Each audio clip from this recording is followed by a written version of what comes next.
This is the special Vote 2025 edition of Up Close, the race for New York City Mayor. A conversation with Curtis Sliwa.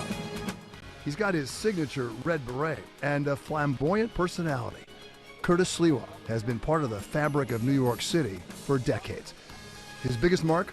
He patrolled the subways as founder of the Guardian Angels. We're calling upon all those citizens who are in support of the effort and have asked what it is that they can do to help bring justice to the situation. He also provided commentary as an outspoken radio and television personality. Spend the money on American patriots and American citizens who continue to get ill as a result of the attacks of 9/11. And now, for the second time in the past 4 years, Curtis Sliwa is running to lead the biggest city in the country as the mayor of New York. I am the populist candidate of the Republican Party, the blue-collar working-class candidate, the candidate of the outer boroughs. Hey, good morning, everyone. Welcome to a special edition of Up Close. I'm Bill Ritter. This is a special edition because with the election now just more than 4 weeks away, we are sitting down with mayoral candidates to have a conversation about the issues. We hope to have Zoran Mandani and Andrew Cuomo over the next couple of weeks. But this morning, we begin with a Republican candidate for mayor, Curtis Sliwa. And Curtis, good to see you again. Oh, my pleasure to be here. The last time you were sitting in this seat was in the first week of July, the first couple days. Yeah. And it seems like about 6 years ago. It was very different then than it is now. How would you describe it? Well, it was a drumbeat then that I should drop out for Eric Adams. He was going to be the big savior because Cuomo had lost, gotten beaten badly by Zoran Mandani, in fact, threw in the towel on election night. So everybody was like, you got to drop out for Eric, got to drop out for Eric. You imagine if I had dropped out for Eric Adams, what a fool I would have been. I'm the only consistent candidate that's been consistent through thick and thin. I'm the Republican candidate. I'm also the independent animal welfare candidate, protect animals, no-kill shelters, put animal abusers in jail. And that is going to be my pathway to victory. So another thing you've been consistent with is that you're number 3 in terms of who's got the most amount of votes, and according to the polls, right? So you're still where you were in July. If we believe the polls that said 2 months before the Democratic primary that there would be a coronation for Andrew Cuomo, 40 percentage points ahead of the nearest competitor, Zoran Mandani. And remember, the presidential election said it was neck and neck between Trump and Harris, and it was a complete blowout. I don't believe the polls. I know what I feel in the streets and subways. No other candidate is in the subways. No other candidate is in the streets like me. But they're making a lot of money by having donations come in. Right? How are your donations doing? Bill, in this last quarter, I've collected more local money than everybody else combined, including the one-and-done Eric Adams, Andrew Cuomo, and Zoran Mandani. I get the matching funds. I have TV commercials. I have 10 headquarters that have opened up. I don't see headquarters for Zoran Mandani or for Andrew Cuomo. So our campaign is moving on all cylinders towards Election Day, November 4th. And we have a get-out-the-vote effort. I know Zoran does. But Cuomo has no get-out-the-vote effort. Okay, you're still number 3. The question I have for you, and I have a lot of questions about what you want to do, what you want to accomplish if you're elected, blah, blah, blah. But I do want to talk about some of the things that may be eating on you or other people think are eating on you. How much pressure, if you have any, to get out of here and drop out? Well, we know that there are billionaires who obviously offered me close to $10 million and all kinds of perks to drop out for Andrew Cuomo. And I told them, after a few conversations, I told him, it sounds unethical. It sounds like a bribery, could be criminal. And after the 7th conversation that my wife listened to because she's a lawyer, she said, you got to put him on blast and let him know you will go to the authorities because it clearly is criminal. I haven't had a call from anybody since trying to bribe me. Did either one of them talk to you about getting off the ballot?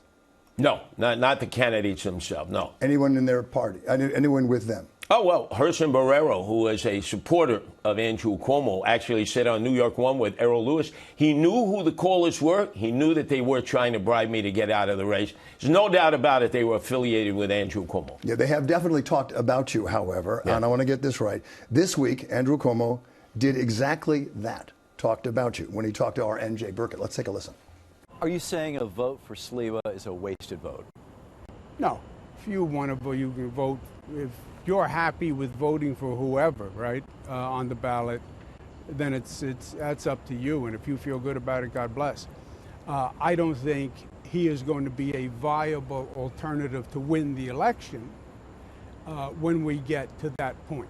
Why do you think he wouldn't be viable? I don't think he is going to be. Well, you don't think he's a serious candidate? No, I think mathematically he's not going to be viable. Your reaction? Mathematically, he got his butt kicked by Zoran Mandami in a Democratic primary where most of his voters were. So I have Republicans, I have independents, I have moderate Democrats, and I have animal lovers with the first ever independent line protecting animals. I don't understand where he does his math. It's probably common cause math because everyone has an equal opportunity to win this. There are now 3 candidates. So if Andrew Cuomo thinks he's going to have a pathway to victory with me dropping out, that ain't happening. Let's leave it to the people, not the billionaires, not the professional political class that Andrew Cuomo has been hanging out with because he hasn't been in the streets, he hasn't been campaigning, he hasn't been in the subways. That's where he needs to be. And that's who you're running against, you believe, right now, right? Oh, there's no doubt. Cuomo and Zoran Mandami. To me, they're 2 peas in a pod. Remember, they're both for no cash bail, raise the age, close Rikers Island. They want illegal aliens to vote. They're for Sanctuary City. I'm opposed to all of those. So if there are 3 people on the ballot, and I'm the law and order candidate, and they're in favor of criminals, and they bent over backwards for no cash bail and closing Rikers, why shouldn't people have an alternative to vote for me? This week, Mayor Adams, who dropped out, said he will endorse one of 2 candidates. Didn't say who they were. If it's Mr. Cuomo, what would you say or do about that? Please, Eric, if you're watching, don't endorse me. You're the kiss of death. You are the king of corruption. You will go down as the most corrupt mayor in the history of New York, and that's saying a lot.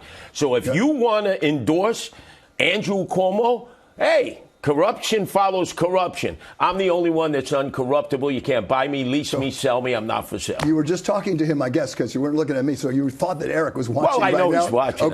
Okay, maybe he is. I don't want his endorsement, please. That's the kiss of political death. But if he gives you his endorsement, what would you say? Well, you know, just like the Yankees beat the Red Sox, when Manny Ramirez used to hit a home run into left field, the Yankee fans would throw it back onto the field. I would reject his endorsement. And by the way, we're like 2 scorpions in a brandy glass. There's no way. I've been calling him out for his corruptive ways ever since he got sworn into office after he beat me the first time. I've never been inside a brandy glass, but I'm going to ask you after the show and figure out what it is. There were reports Adams was discussing opportunities to, go get a job if he dropped out. I know you talked about it. We talked about it when you first came on this show. How big a deal is that? Is that a deal for you? Or have people approached you and said, and I hear and read the stories, that your boss, the man who owns the big radio station in town where you have the show when you're not running for office, he made threats, or not threats, because he likes you a lot, but he said, hey, maybe you should get out.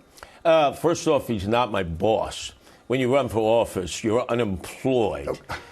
So I no longer broadcast on WABC. But you might if you don't get elected, right? Oh, I have a lot of options, right? There you go. And that is, I'm not running to Florida like Andrew Cuomo said he would if Zoran Mandami gets elected. I'm staying here fighting for what I know is right. I want to improve, not move. But don't worry about Curtis Sliwa.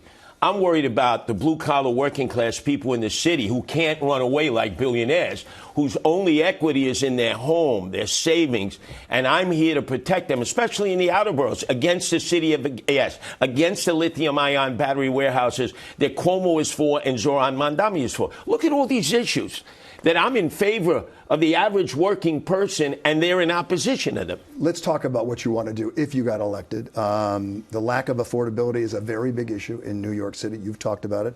A lot of people are talking about it. I want to have you listen again to what one city voter told us. Let's take a listen. Hi, my name is Marie Sacco, and the question I have is about how do you plan to make New York more livable for people who have middle income? How would you propose actually raising taxes on the billionaires? I know that everyone's afraid the billionaires are going to go somewhere, but frankly, I think that means they're going to go somewhere and not pay their taxes. They don't pay them here anyway. So I'm wondering how one would propose to make the city more equitable.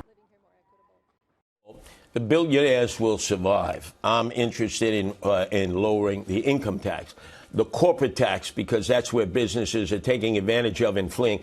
And the one thing you can control, the property tax, and cutting this extraordinary budget of $118 billion that is growing by the day. Cutting the Department of Education by $10 billion, it's bloated. Cutting the Department of Buildings, which is corrupt and inefficient and stifles growth. There's so many things you can do. And I have as mentors George Pataki, greatest governor we've had in our lifetime. And has he talked to you about this, John? Yes. Larry Kudlow, who's been an economic advisor to presidents, who's taught me you got to cut the taxes, you got to cut the budget, because we're in dire fiscal straits. While Eric Adams has an election budget at City Hall, remember, the feds are cutting money coming in. The state has to cut money. DiNapoli, our controller, has said there's a $34 billion budget gap. We're going to have to tighten our belt. And neither Cuomo or Zoran Mandami are talking about that. In fact, they're talking about spending more money than we don't even have. The Citizens Budget Commission said I'm the only fiscally alert person to constrain the budget and to cut taxes. I want to talk about some of your other priorities. I also want to get you to answer how you think you'd get jobs created in the city. Job creation is simply by keeping corporations here, because you can't create them in the civil sector. We have 320,000 civil servants to begin with. We can't afford to be hiring any more, so you can't create the jobs there. If we don't convince the businesses to stay, to invest their wealth here for job creation, well, then where are they going to flee? They've already shown their pattern: North Carolina, South Carolina, Georgia, Florida, Texas, Tennessee, where taxes are cut, no income taxes in some of those states, a better quality of life, better public school system.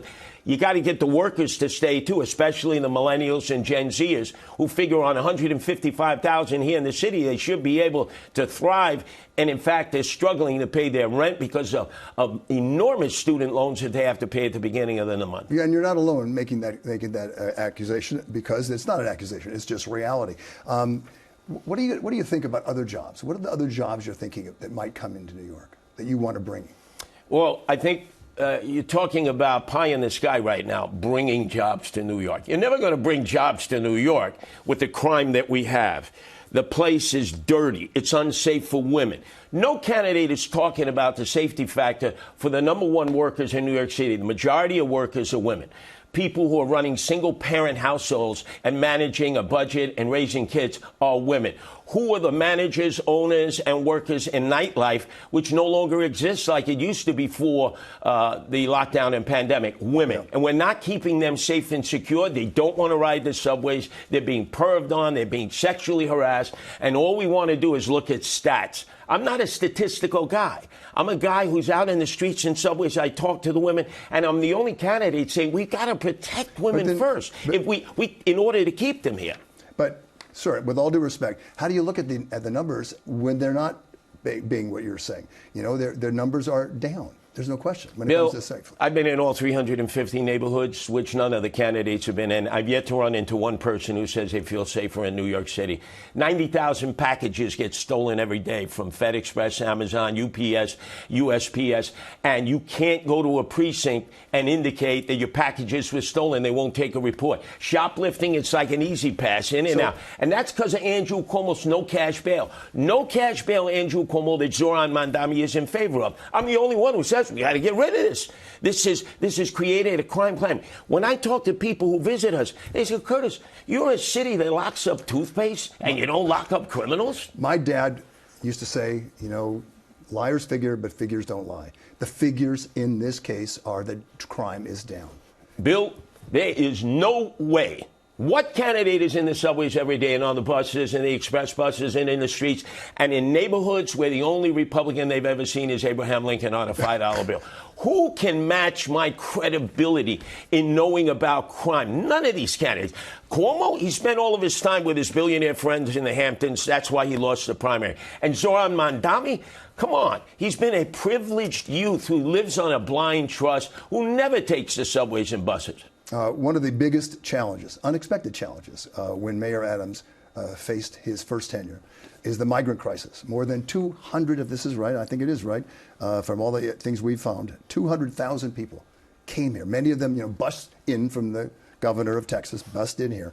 What would you have done if those a few thousand, you saw thousands of people, of migrants, coming into New York City every week? What would be your response? Well, I saw Eric Adams meeting them at the Port Authority, claiming he was the Biden of Brooklyn back then, remember? Welcoming them in, putting them in hotels like the old Milford Plaza at $400 a night with culturally appropriate food. I would have said, ladies and gentlemen, you can take a bathroom break here at the Port Authority. We'll give you a box lunch. And then I would have shipped them back on that Greyhound bus to Washington, D.C., said, Biden, Harris, you brought them in Mayorkas. It's your problem. You housed them in the nation's capital. That could have been done. But Eric Adams thought that that would be a pathway to the presidency. And then he had all these no-cut contracts that resulted in kickbacks to his cronies. $7 billion he spent on migrants. And what did he spend on our homeless, emotionally disturbed, and our veterans? Nothing in comparison. That's shame on him for that. I got to talk about President Trump for a little bit, because he's going to figure into this election in one way or the other, as you know. Many of President Trump's policies are controversial, particularly in parts of New York City. This week, Mr. Trump stopped the long-standing work and financing to build the Gateway Tunnel that connects New York City and New Jersey.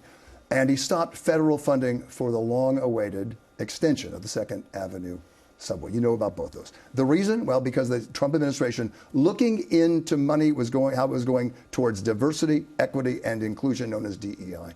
What's your position on what the president did this week? Well, first off, I was never in favor of the expansion of the Q train, 2nd Avenue train line. We don't need those 3 stations. That's a boondoggle. But the corridor that transports millions of people underneath the Hudson River is desperately needed. It's falling apart. I would have made the argument with the Trump administration, look, we don't need the 3 new stations. There's no demand for that. A lot of people on the east side don't have it otherwise. They don't have a great access to the... Well, I got to tell you, they can walk a block or 2 to catch the 6 train or the 4 train. We'll go out there and we'll tell them about that. I mean, come on. We're going to be spending billions of dollars that we don't have for 3... So how about improving the subway lines that are already falling apart? But you see, we should have seen that preemptively coming. The Trump administration has said they're going to cut NYCHA funds. They cut Medicaid funds. They cut food stamps. They intend on cutting more. You got to get ahead of the curve. Meet with them and say, whoa, whoa, whoa, whoa. Can we sit down? Can we have a conversation and agree to negotiate this before you just drop the hammer on our head? The Adams administration hasn't done that. And remember, the other 2, if you believe Andrew Cuomo, who's calling up Trump all the time, I'm going to stand up to him. Zohar Mandami, I'm going to stand up to him. You stand up to President Trump, who controls all the money. Guess what? We, the citizens, lose. I want to talk to you a little bit about what I have observed in you for all these years. Yeah. Tell me if you think I'm right or wrong, close or far away. Yes. Mr. Mandani has reached people in New York because he talks about things that matter to most New Yorkers, particularly what you talk about, the lack of affordability in this big city. Yeah. You've often responded, sir, to views and needs of people who are working class, and you have embraced some of what you called working class politics. Is there a part of you that understands the political pull of Mr. Mandani? Oh, we saw it. We saw it in how he clobbered Andrew Cuomo, the patrician, in the Democratic primary. Not about that. I'm talking about what he's saying of about course, people. Because my wife is a millennial, Nancy, who's the animal lover, the animal rescuer, and she tells me, if we weren't married, we weren't sharing expenses, I might have to be living with roommates now, being an attorney, making $155,000 a year because of the crushing student loan that comes at the beginning of the month, and then you barely have enough money to pay for your rent at the end of the month. You can't live the American dream, buy a house, buy a car. So I understand what Zohan zeroed in on. Cuomo did not. He's impervious to that because he's lived a shielded life. Remember, he was born into the name Cuomo. He's $10 million, probably more. He made $5 million on a book during the pandemic and the lockdown that he should have given back to us because he ripped us off. He has no connection to working class people. Zoran understands his class, the white collar, we'll call them the millennials and the Gen Zers. But my connection is with the blue-collar working class. But you're going to have to talk to everybody. Absolutely. Friends and foes, and represent them all. Curtis Sliwa, we do have a couple of other questions for you in our conversation. I think a lot of people are asking, for instance, if you win, what happens to that hat? I don't want you to answer that question right now because we're going to talk about them with some lighter questions. You know, what a tease that was, Bill. Well, that's what I'm As a here radio guy, that was top shelf, and I did 5-star. And I did it right? The best. All right. We'll be right back with Mr. Sliwa. Welcome back to our special edition of Up Close. We're continuing our conversation with Republican nominee for mayor of New York, Curtis Sliwa. Before we get to your hat here, but I'll get to it. If you win, you would have a majority of the city council against you. How do you stop that? Well, I actually spent 13 years of my life raising my two youngest sons with Melinda Katz, now the Queens DA Democrat, who was a city council person for many years. And that gives you the experience? Well, no, she explained to me I see. that the answer is discretionary funds. You must go in that district. They're going to pound you in a town hall meeting. The staff and the council person will pound you, and then you can only come out with one vote. But you've got to give them discretionary funds for projects that they've promised their constituents. That's how government is done. Adams never did. And you want to make it a big thing where everyone gets together and tries to figure this out, because you can't do it by yourself. No, you need Democrats. They're the majority. And remember, I've been an independent for most of my life. I used to be chairman of the New York State Reform Party before Andrew Cuomo destroyed all the third parties. So I understand the independent point of view. Have you thought about staff that you would have? Yeah, because staff does 97% of the work. They are the ones that make a not only candidate, but the elected look good, because the electeds are always dialing for dollars on the phone. The staff does all the work. I know you think and you want to win, but let's just say on the off chance that you don't win. Would you go back to radio? I have no idea, but I will tell you this much. I will improve and not move. I will become, probably in that case, Orhan or Andrew Cuomo's worst nightmare each and every day, because I'm not fleeing to Florida like Cuomo has said, and so many others who are in fear, fright, hysteria, and flight. Real quickly, yeah. Would you want to run for office again? I don't know if I'll be living by then. Remember, yeah. I've escaped death many times before. All right. We want to do something of a lightning round. We're going to start with your beret. Yeah. What would you do with your beret? Would it stay on if you were elected mayor?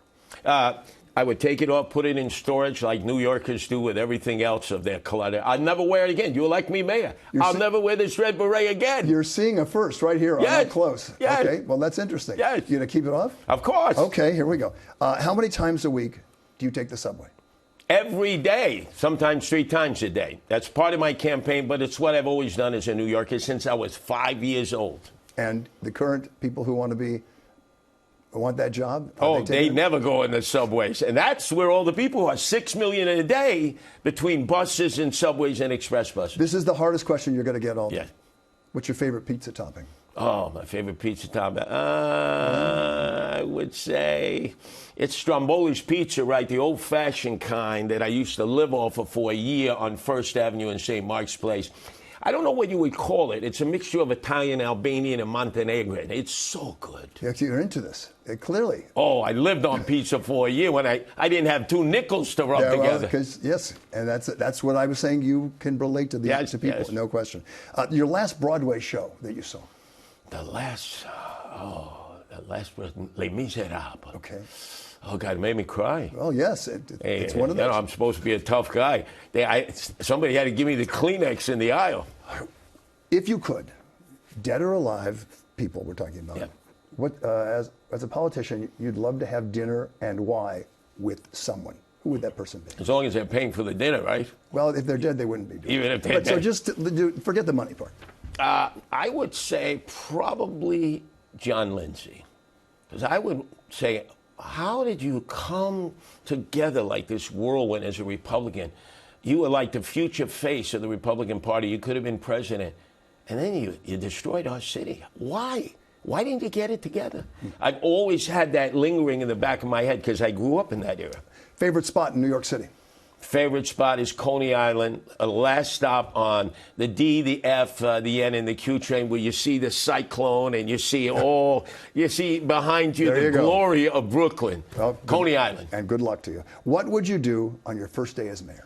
Go to every precinct, shake the hand of every cop I could, thank them, back to blue, and I'll tell you, I'll get you back your qualified immunity, the insurance that Cuomo, Adams, the state legislature, and the city council stripped from you. I will fight to restore it so that you can go out there and be cops again. All right, something that you probably don't think I'm going to ask you. Yeah.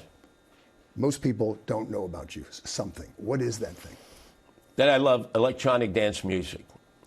And I've been an aficionado for close to 20 years when I discovered it while starting Guardian Angels in Berlin, in Stockholm, and in London, where there was rave music that became electronic dance music. Next time you're here, we're going to put you to that. How's that? Yeah. You want me not to wear the beret? You can do what you want. Elect me mayor, and I'll put it away. Good luck to you, sir. Thank you, Bill. Thanks for being here. Appreciate it. All right. And on that note, we'll be right back. That's going to do it for this special election edition of Up Close. We have been in touch, by the way, with the campaigns of Zoran Mandani and Andrew Cuomo, and we hope to see both of them over the next couple of weeks. If you missed any of today's programs, not to worry. I will post today's segments on my Facebook page sometime tomorrow. And then, of course, you can always watch the show on our new podcast, which is not so new, but it feels like that sometime every time I say it. We do thank you all for watching. I'm Bill Ritter. And for all of us here at Channel 7 Eyewitness News, we wish you health and we wish you peace. And let's take care of each other.